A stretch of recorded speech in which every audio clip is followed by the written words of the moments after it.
Selamat pagi teman-teman, kami dari kelompok 4 akan mempresentasikan hasil diskusi kami yang berjudul Subjek dan Objek, PPh pasal 23, Tarif PPh pasal 23, dan cara menghitung PPh pasal 23. Sebelum kami memulai presentasi, kami memperkenalkan diri kami terlebih dahulu. Perkenalkan, nama saya Eliani Wantriburu Sembiring, NPM 198330112. Nama saya Delpia Sri Moringo, NPM 198330122. Saya Rapisah Gurning, NPM 1983304142. Perkenalkan, nama saya Talenta Boris Hombi, NPM 198330152. Nama saya Servita Irayanti Utagalung, NPM 198330158. Artian PPh pasal 23. Pajak penghasilan PPh pasal 23 adalah pajak yang dipotong atas penghasilan yang berasal dari modal, penyerahan jasa, atau hadiah dan penghargaan. Selain yang telah dipotong PPh pasal 21. Jadi, dapat dikatakan bahwa PPh pasal 23 adalah pemotongan pajak atas penghasilan yang diterima atau diperoleh orang pribadi atau badan. Pajak penghasilan pasal 23 biasanya akan diterapkan atau dibebankan pada sebuah transaksi di antara kedua belah pihak, yaitu penjual dan pembeli, di mana terjadi kesepakatan di antara penjual atau orang yang akan mendapatkan beban PPh pasal 23. Kemudian, pihak pemberi penghasil atau di sini adalah pembeli akan memotong beban pajak dan melaporkannya ke kantor pajak atau pihak yang berwenang. Pajak penghasilan atau PPh pasal 23 dikenakan pada wajib pajak dengan ketentuan sebagai berikut. Yang pertama, untuk orang pribadi atau badan dengan status sebagai subjek pajak dalam negeri sehubung dengan dividen, bunga, royalti, sewa, dan penghasilan lain sehubungan dengan penggunaan harta kecuali yang telah dipotong PPh pasal 4. Kedua, untuk badan atau usaha dengan status sebagai subjek pajak dalam negeri sehubungan dengan hadiah, penghargaan, bonus, dan sejenisnya selain yang telah dipotong PPh pasal 21, dan juga jasa teknik, jasa manajemen, konstruksi, dan jasa selain yang dipotong pasal 21. Subjek dan objek PPh pasal 23. Subjek pajak penghasil pasal 23. Di dalam peraturan pajak penghasil atau PPh pasal 23 telah diatur siapa saja yang dapat memotong PPh. Sebagai berikut: pertama, badan pemerintah; yang kedua, subjek pajak badan dalam negeri; yang ketiga, penyelenggaraan kegiatan; yang keempat, bentuk usaha tetap atau BUT; yang kelima, perwakilan perusahaan luar negeri lainnya; yang keenam, wajib pajak orang pribadi dalam negeri tertentu yang ditunjuk Direktur Jenderal Pajak sesuai dengan KIP 50 PJ 1994. Di antaranya akuntan, arsitek, dokter, notaris, pejabat, pembuat akta tanah atau PPAT, kecuali camat, pengacara, konsultan, dan yang melakukan pekerjaan bebas. 7. Orang pribadi yang menjalankan usaha yang menyelenggarakan pembukaan atas pembayaran berupa sewa. Yang ke-8, wajib pajak orang pribadi ini hanya melakukan pemotongan PPh pasal 23 atas sewa selain tanah dan bangunan saja. Selanjutnya adalah objek pajak penghasilan pasal 23. Untuk penerima penghasilan yang dipotong PPh pasal 23, yaitu wajib pajak atau WP dalam negeri, dalam hal ini bisa jadi orang pribadi atau badan. Kemudian bentuk usaha tetap atau BUT. Secara umum, hampir semua penghasilan bisa dikenakan ketentuan PPh pasal 23 diantaranya sebagai berikut, yaitu yang pertama, dividen; yang kedua, bunga termasuk premium, diskonto, dan imbalan sehubungan dengan jaminan pengembalian utang. Yang ketiga, royalti. Yang keempat, hadiah, penghargaan, bonus, dan sejenisnya selain yang telah dipotong pajak penghasilan atau PPh.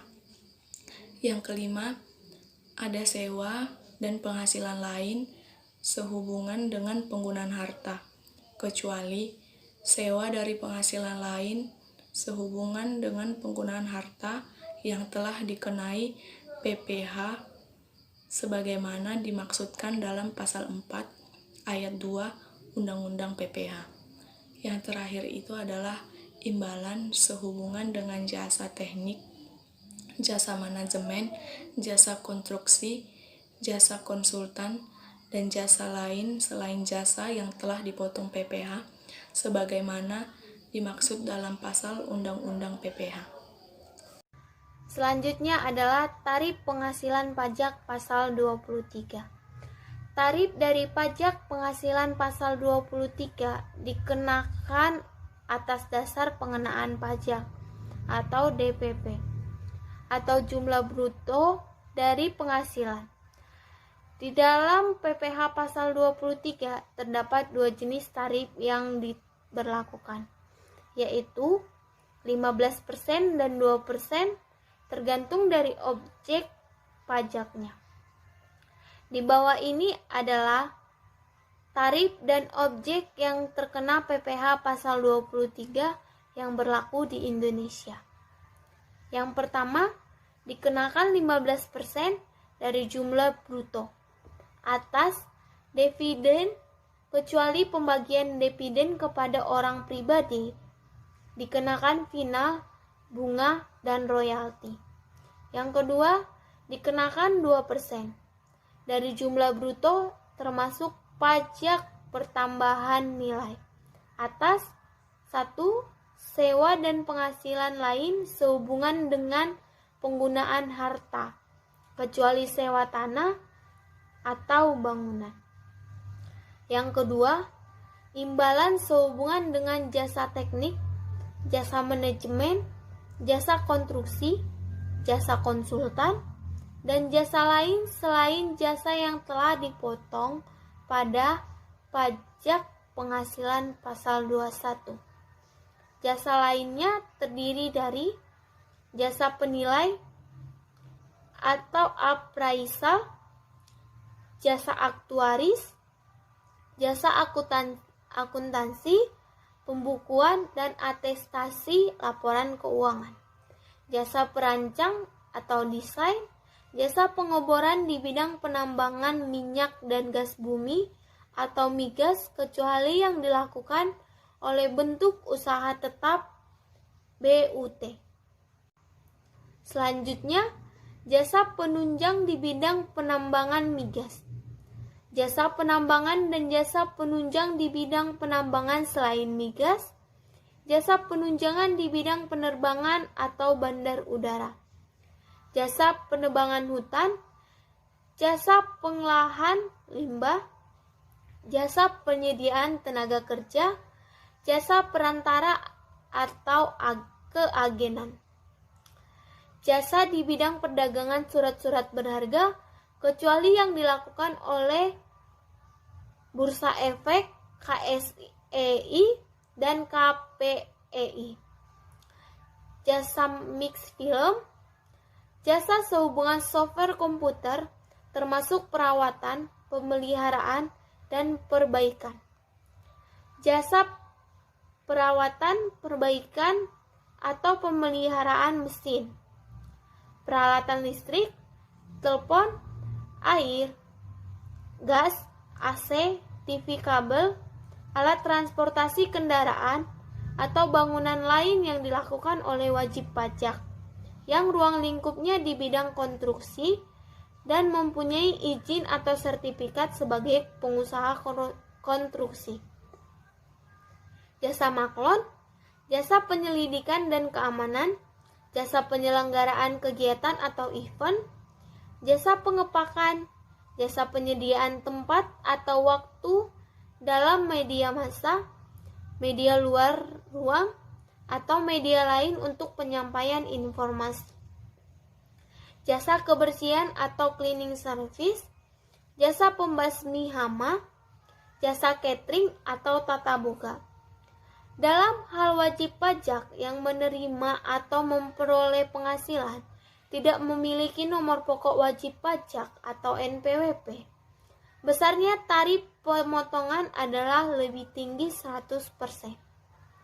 Kepemilikan nomor pokok wajib pajak dapat dibuktikan oleh wajib pajak antara lain dengan cara menunjukkan nomor pokok wajib pajaknya. Pengecualian pemungutan PPh pasal 23.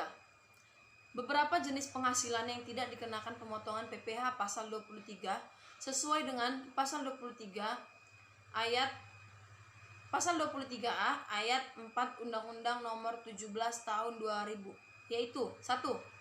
Penghasilan yang dibayar atau terutang kepada bank. 2. Sewa yang dibayarkan atau terutang sehubungan dengan sewa guna usaha dengan hak opsi. 3. Dividen atau bagian laba yang diterima atau diperoleh PT sebagai wajib pajak dalam negeri, koperasi, BUMN, BUMD, dari penyertaan modal pada badan usaha yang didirikan dan bertempat kependudukan di Indonesia dengan syarat: A. Dividen berasal dari cadang laba yang ditahan. B. Bagian PT, BUMN dan BUMD yang menerima dividen. Kepemilikan saham pada badan yang memberikan dividen paling rendah 25% dari jumlah modal yang disetor. 4. Bagian laba yang diterima atau diperoleh anggota dari persetoran komanditer yang modalnya tidak terbagi atas saham-saham, persekutuan, perkumpulan, firma dan kongsi, termasuk pemegang unit penyertaan kontrak kolektif. 5. Sisa hasil usaha koperasi dibayarkan oleh koperasi kepada anggotanya. 6. Penghasilan yang dibayar atau terutang kepada badan usaha atau jasa keuangan yang berfungsi sebagai penyalur pinjaman atau pembiayaan yang diatur dengan PMK. Saat terutang, penyetoran dan pelaporan PPh pasal 23. 1. PPh pasal 23 terutang pada akhir bulan dilakukan pembayaran atau pada akhir bulan terutangnya penghasilan yang bersangkutan. 2. PPh pasal 23 harus disetorkan oleh pemotong pajak selambat-lambatnya tanggal 10 bulan berikutnya setelah bulan saat terutangnya pajak ke bank, persepsi atau kantor pos Indonesia. 3. Pemotongan PPh pasal 23 diwajibkan menyampaikan SPT masa selambat-lambatnya 20 hari setelah masa pajak berakhir. 4. Pemotongan PPh pasal 23 harus memberikan tanda bukti pemotongan kepada orang pribadi atau badan yang dibebankan PPh yang dipotong. Pelaksanaan pemotongan, penyetoran dan pelaporan PPh pasal 23 dilakukan secara sentralisasi, artinya dilakukan di tempat terjadinya pembayaran atau terutangnya penghasilan yang merupakan objek PPh pasal 23. Hal ini dimaksudkan untuk mempermudah pengawasan terhadap pelaksanaan pemotongan PPh pasal 23 tersebut. Transaksi-transaksi yang merupakan objek pemotongan PPh pasal 23 yang pembayarannya dilakukan oleh kantor pusat. PPh pasal 23 dipotong, disetor dan dilaporkan oleh kantor pusat. Sedangkan objek PPh pasal 23 yang pembayarannya dilakukan oleh kantor cabang, misalkan sewa kantor cabang, PPh pasal 23 dipotong, disetor dan dilaporkan oleh kantor cabang yang bersangkutan. Selanjutnya, perhitungan PPh pasal 23. Contoh kasus yang pertama. Pada tanggal 10 Mei 2010, PT sukses gagalnya membagikan dividen masing-masing 10 juta rupiah kepada 20 pemegang sahamnya. Atas dividen yang dibagikan, PT sukses gagalnya wajib memungut PPh pasal 23.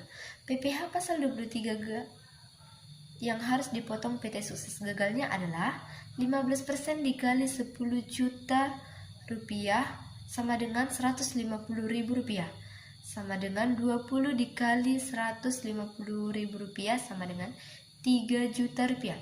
Saat terutang, akhir bulan dilakukan pembayaran yaitu pada tanggal 31 Mei 2010. saat penyetoran paling lambat 10 Juni 2010, saat pelaporan paling lambat 20 Juni 2010. Contoh kasus yang kedua, pada tanggal 20 Agustus 2010, PT Tukang Utang membayar bunga atas pinjaman membayarkan bunga kepada PT Lintah Darat sebesar 90 juta rupiah. PPh pasal 23 yang harus dipotong oleh PT Tukang Utang adalah 15% dikali 90 juta rupiah sama dengan 13.500. Saat terutang, akhir bulan dilakukan pembayaran yaitu pada tanggal 31 Agustus 2010, saat penyetoran paling lambat 10 September 2010, saat pelaporan paling lambat 20 September 2010. Contoh kasus yang ketiga, CV ayam goreng krenyes buat lemes membayar royalti kepada Tuan Doan Wiro Pasaribu atas pemakaian merek ayam goreng Pak Doan sebesar 1 miliar rupiah pada tanggal 2 Maret 2010. PPh pasal 23 yang harus dipotong CV ayam goreng krenyes buat lemes sama dengan 15% dikali 1 miliar rupiah sama dengan 150 juta rupiah. Saat terutang, akhir bulan dilakukan pembayaran yaitu pada tanggal 31 Maret 2010, saat penyetoran paling lambat 10 April 2010, saat pelaporan paling lambat 20 April 2010. Contoh kasus yang keempat, Doan Pasaribu mendapat hadiah sebuah mobil senilai 200 juta rupiah atas undian tabungan yang diselenggarakan Bank Kecap ABC pada tanggal 20 Januari 2010. PPh pasal 23 yang harus dipotong Bank Kecap ABC adalah 15% dikali 200 juta rupiah sama dengan 30 juta rupiah. Saat terutang, akhir bulan dilakukan pembayaran yaitu pada tanggal 31 Januari 2010, saat penyetoran paling lambat 10 Februari 2010, saat pelaporan paling lambat 20 Februari 2010. Contoh kasus yang kelima, PT Selalu Susah menyewa sebuah bus pariwisata dengan nilai sewa 20 juta rupiah milik Budi. PPh pasal 23 yang harus dipungut PT Selalu Susah yaitu 2% dikali 20 juta rupiah sama dengan 400.000 rupiah. Apabila Budi tidak mempunyai NPWP, maka PPh pasal 23 yang dipotong PT Selalu Susah adalah 800.000 rupiah. Contoh kasus yang keenam, PT Kalkulus meminta jasa dari Pak Dodi untuk membuat sistem akuntansi perusahaan dengan imbalan sebesar 22 juta rupiah, sudah termasuk PPN. PPh pasal 23 yang dipotong PT Kalkulus adalah 2% dikali 20 juta rupiah sama dengan 400.000 rupiah. PT Celculasayang Dai membayarkan jasa konsultan PT Jaya sebesar 2.200.000 rupiah termasuk PPN. PT Jaya tidak mempunyai NPWP, maka PPh pasal 23 yang dipotong PT Selulu Sayang Di adalah 200% dikali 2% dikali 2 juta rupiah sama dengan 80.000 rupiah. Kami dari kelompok 4 mengucapkan